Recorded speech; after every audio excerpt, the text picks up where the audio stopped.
Munshi news, N K news बंद, निष्पक्ष जन जन की खबरें, वाराणसी।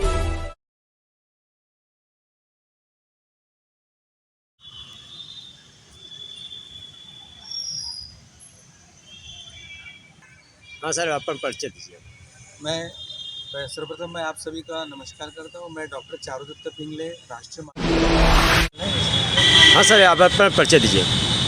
जी, मैं विश्वनाथ कुलकर्णी, हिंदू जन जागृति समिति का उत्तर प्रदेश और बिहार राज्य का समन्वयक हूँ। आज प्रेस वार्ता रखे थे, इसका क्या उद्देश्य है? यहाँ पर 4 और 5 नवंबर को आशापुर में तनिष्क बैंक्वेट हॉल में हिंदू राष्ट्र स्थापना के उद्देश्य से एक हिंदू राष्ट्र अधिवेशन का आयोजन किया गया। इस अधिवेशन में उत्तर प्रदेश, बिहार, उड़ीसा, आसाम, बंगाल, दिल्ली तथा नेपाल से 51 संगठनों के 210 से अधिक प्रतिनिधि सहभागी हुए थे और इसमें विभिन्न विषयों पर चर्चाएं हुई।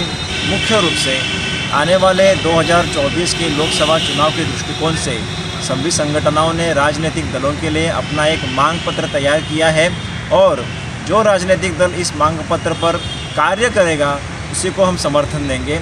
मुख्य रूप से इसमें जो मांगे हैं वो ये है कि भारत को संवैधानिक दृष्टि से हिंदू राष्ट्र घोषित किया जाए, लव जिहाद, धर्मांतरण, गोहत्याबंदी कानून राष्ट्रीय स्तर पर पारित किया जाए, जनसंख्या नियंत्रण कानून लागू हो, places of worship act 1991, Waqf act 1995 को निरस्त किया जाए, हलाल सर्टिफिकेशन को निरस्त किया जाए, मंदिरों को सरकारीकरण से मुक्त करके भक्तों को हाथ में दिया जाए और कश्मीरी हिंदुओं का पुनर्वास किया जाए। इस प्रकार की जो मांगे हैं वो हिंदू संगठनों ने रखी है और राजनीतिक दल इसका अवश्य विचार करे और जो इस पर प्रत्यक्ष कार्य करेगा, केवल बात नहीं, उसी पर सभी संगठन और सभी जनमानस इसका समर्थन देंगे।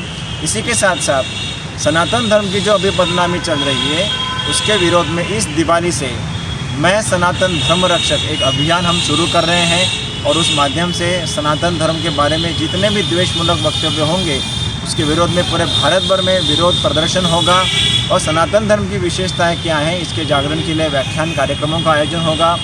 हमने 100 से भी अधिक मंदिरों में वस्त्र संहिता लागू करने का एक ध्येय यहाँ पर तय किया है कि अधिक से अधिक मंदिरों की पवित्रता बनाए रखने के लिए वस्त्र संहिता लागू की जाए और आने वाली दीपावली को एक हलाल मुक्त दीपावली का भी हमने अभियान तय किया है। दीपावली पर जो भी हिंदू मार्केट में जो भी सामान खरीदेगा वो हलाल प्रमाणित उत्पादों का बहिष्कार करे, बॉयकॉट हलाल प्रोडक्ट्स, ये अभियान इस दीपावली के अंतर्गत किया जाएगा। इस प्रकार का एक विचार मंथन और कार्य योजना इस अधिवेशन में तय हुई है। किस तरीके से हलाल मुक्त आप मनाएंगे?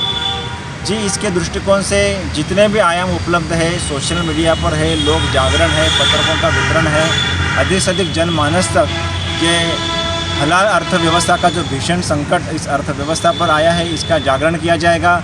हमारी वेबसाइट पर इसका कैंपेन ऑलरेडी शुरू हुआ है। हिंदू जनमानस तक ये विचार पहुंचाने का प्रयास लगातार जारी है।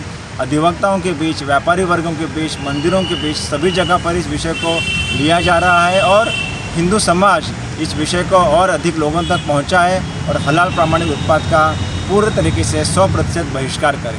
वो लोग इस समय नए जनरेशन के साथ चल रहे हैं, उनके अंदर किस तरीके से भावना को पैदा करेंगे आप? जी, इसके लिए मुख्य रूप से हमारे यहाँ धर्म शिक्षा का अभाव है जिसके कारण ही आज पश्चिमी संस्कृति हावी हो रही है। इसके लिए हिंदू जन जागृति समिति के द्वारा बिना मूल्य धर्म शिक्षा वर्ग लिए जाते हैं। भारत में लगभग 500 जगह पर हम फ्री में सनातन धर्म की शिक्षा देने वाले क्लासेस चलाते हैं और इसमें हिंदू अपने धर्म की शिक्षा ले रहे हैं। हमारी अलग अलग जगह पर हिंदू धर्म जागृति सभाएँ होती हैं, इसमें धर्म के प्रति जागृति का कार्य किया जाता है। आने वाले समय में इसे बृहद स्तर पर हम सभी राज्यों में करने का कार्य करने वाले हैं। नए जागरूक होता है वो देश एक बलशाली बनता है। तो युवा अपने देश के बारे में, अपने धर्म के बारे में सोचे और अपने इतिहास में जाकर देखे कि जहाँ जहाँ धर्म पर संकट आया है वहाँ देश का विभाजन हुआ है। इसीलिए यहाँ सनातन धर्म की रक्षा होने के लिए युवा आगे आए और इस दृष्टिकोण से अपने समाज में इस दृष्टि से जागृति करे, अपने राष्ट्र और धर्म के लिए समय दे, योगदान दे, इतना ही आह्वान के लिए करना है। सर, आप परिचय दीजिए। सभी को प्रणाम। मैं डॉक्टर चारुदत्त पिंगले, राष्ट्रीय मार्गदर्शक, हिंदू जन जागृति समिति। आज जो प्रेस वार्ता रखी गई थी, क्या उद्देश्य है इस प्रेस वार्ता का?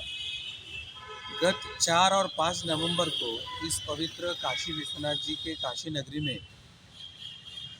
हिंदू राष्ट्र अधिवेशन का आयोजन किया गया था इस अधिवेशन में उत्तर प्रदेश, बिहार, बंगाल, उड़ीसा, असम, दिल्ली आदि अनेक प्रांतों से 51 संगठनों के 210 से अधिक प्रतिनिधि यहाँ पर आए थे। और इस अधिवेशन में हमने हिंदुओं की समस्या, हिंदुओं की अड़चनें और हिंदुओं की मांग क्या है इसके संदर्भ में हमने चर्चा किया था।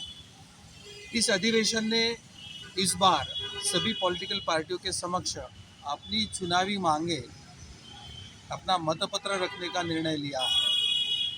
और हम सभी पॉलिटिकल पार्टियों को यह आह्वान कर रहे हैं कि आप हिंदू मानस को जानिए, हिंदू भावनाओं को जानिए और हिंदू भावनाओं की पूर्ति करने के लिए प्रयास कीजिए। इसमें सबसे पहले जो हमने मांग किया है वो भारत को हिंदू राष्ट्र घोषित करे, यह मांग हमने किया है। हमारे संविधान ने राष्ट्रीय स्तर पर धर्मांतरण विरोधी कानून, गोहत्या विरोधी कानून करने का हमें आश्वासन दिया है। तो हम चाहते हैं कि राष्ट्रीय स्तर पर लव जिहाद विरोध में, धर्मांतरण के विरोध में और गोहत्या के विरोध में राष्ट्रीय स्तर का कड़ा कानून बनाया जाए। अब खान पान के साथ अन्य सभी क्षेत्रों में ये जो हलाल सर्टिफिकेशन की एक सख्ती का एक सर्वत्र प्रकल्प शुरू हुआ है और उसको कुछ संगठनों को मान्यता दिया है, तो हम ये हलाल सर्टिफिकेशन के सख्ती का ये जो प्रावधान है उसको निरस्त करने की मांग सरकार को कर रहे हैं। इसी के साथ हमारी जो आस्था जुड़ी है, हमारे मंदिर है, तो 75 वर्ष में केवल सरकार ने हिंदुओं के मंदिरों को ही अधिग्रहण करने का प्रयास किया, हिंदुओं के मंदिरों की ही संपत्ति का स्वयं के उपयोग के लिए विनियोग किया है। तो हम चाहते हैं कि हमारे जो सब मंदिरें हैं वो हिंदुओं के भक्तों के हाथ में दिए जाए। मंदिरों का धन जो है वो केवल हिंदू हित, धर्म हित के लिए उसका विनियोग हो। और इसी के साथ हमको जो सबसे बड़ा संकट लग रहा है, जो भारत राष्ट्र पर भी और हिंदुओं पर भी, वो है प्लेसेस ऑफ वर्शिप एक्ट और वक्फ बोर्ड का एक्ट। ये जो दो कानून है जिसे हम काला कानून मानते हैं, इन कानून को निरस्त किया जाए, ऐसी मांग हम इस माध्यम से कर रहे हैं। क्या लगता है सरकार इन मांगों को मानेगी? देखो, ये लोकतंत्र है और बहुसंख्यकों की इच्छाओं के आधार पर चलने वाला तंत्र है। और ये बात सरकार की भी, तो हम सभी पॉलिटिकल पार्टी से अपेक्षा करते हैं कि अगर ये लोकतंत्र बहुमत के आधार पर चलता है और बहुमत का आदर करता है, तो हमारी मांगों को सभी ने मान्य करना चाहिए। में एक मत से यह भी विचार किया है कि जो अपनी चुनावी घोषणा पत्र में हमारी इस मांग की पूर्तता का आश्वासन भी दे और उसके संदर्भ में प्रत्यक्ष कार्य करने के लिए कार्यान्वित भी हो, ऐसे राजनीतिक पार्टी के पीछे हिंदू अपने तन मन से खड़ा हो जाए। क्या कहना चाहेंगे हिंदुओं के लिए? हिंदुओं के लिए एक ही बात कह रहा हूँ कि हमारी राजनीतिक दृष्टि को हमें जागरूक करना चाहिए। ये लोकतंत्र है और ये जनता के भावना, इच्छा और बहुमत पर चलता है। 80% से अधिक हिंदू जनसंख्या है और हर हिंदू चाहता है कि भारत को हिंदू राष्ट्र घोषित हुए। और अभी हमने जो मांगी रखी है वो सब हिंदू जनमानस चाहता है।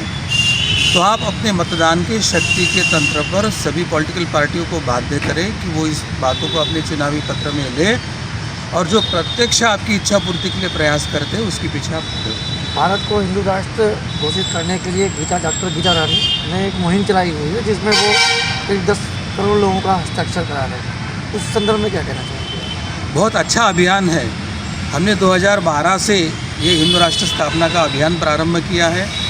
अखिल भारतीय 11 हिंदू अधिवेशनों का हमने आयोजन करके करीब 50 से अधिक हमारे प्रांतीय अधिवेशन अब तक संपन्न हुए और इतने ही करीब हमारे जिला स्तर के अधिवेशन हमारे संपन्न हुए हैं।